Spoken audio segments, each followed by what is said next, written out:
Good morning and Assalamu alaikum. This is me, your teacher, Miss Samreen Haroon. Hope you all are fine. Children, as you know very well, the revision has been started now, and so today we are going to start a new chapter, and the new chapter name is environment. So before starting the learning, I wanted to explain you the meaning of environment.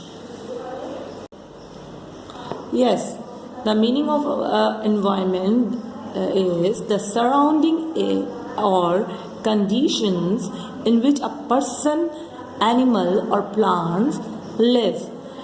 Surrounding में जो भी हमारे इर्द गिर्द का जो माहौल होता है, हमारे इर्द गिर्द जैसा भी माहौल होता है, चाहे वो इंसानों के लिए हो, चाहे वो जानवरों के लिए हो या वो प्लांट्स के लिए हो, जो भी हमारे इर्द गिर्द चीज़ें होती हैं वो तमाम कहलाती है environment. Okay, environment plays an important role in our life.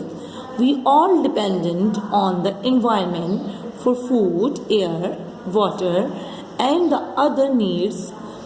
Therefore, it is important for every individual to save and protect our environment. So my dear children, you have to clean your environment. Do not litter on the road and do not litter on the मोहल्ला. मतलब आप अपने मोहल्ले में या अपने इनके street में कचरा ना फैलाएं और अपने इन्वायरमेंट को you have to keep clean your environment.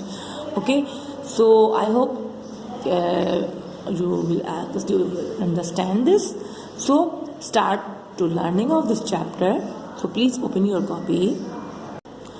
Dear, today we are going to learn the question 1 and 2.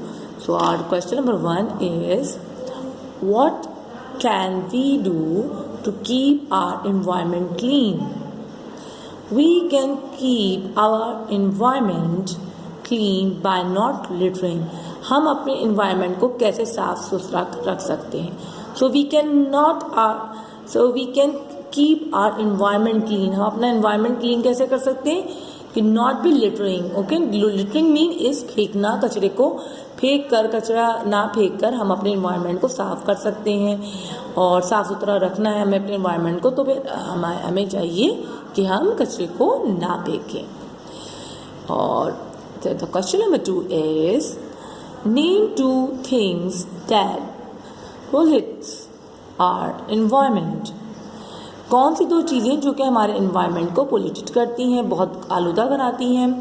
Number 1 is factories, number 2 smoky car. Yes, तो फैक्ट्रीज में से जो धुआं निकलता है, स्मोक निकलता है और जो उनका वेस्टेज मटेरियल होता है वो जो है हमारे इन्वायरमेंट को बहुत ख़राब करता है. और स्मोकी कार्स होती हैं, जो कारों में से इतना धुआं निकल रहा होता है गाड़ियों में से, is very harmful for us, for the plants और for each and every living things. So we have to repair our cars. हमें अपनी कार को रिपेयर्स कराना चाहिए, उनको वर्कशॉप पे लेके जाना चाहिए ताकि वो ठीक हों अगर उन्हें कोई प्रॉब्लम है, ताकि वो धुआं ना दें और ताकि हमारा एनवायरनमेंट नीट एंड क्लीन रहे. अगर हमारा एनवायरनमेंट नीट एंड क्लीन होगा सो हम भी सेहतमंद होंगे, हम भी हेल्दी होंगे. Right, so my dear children, today's your homework is you have to learn the question number 1 and 2. Okay, my dear children, take care and Allah Hafiz.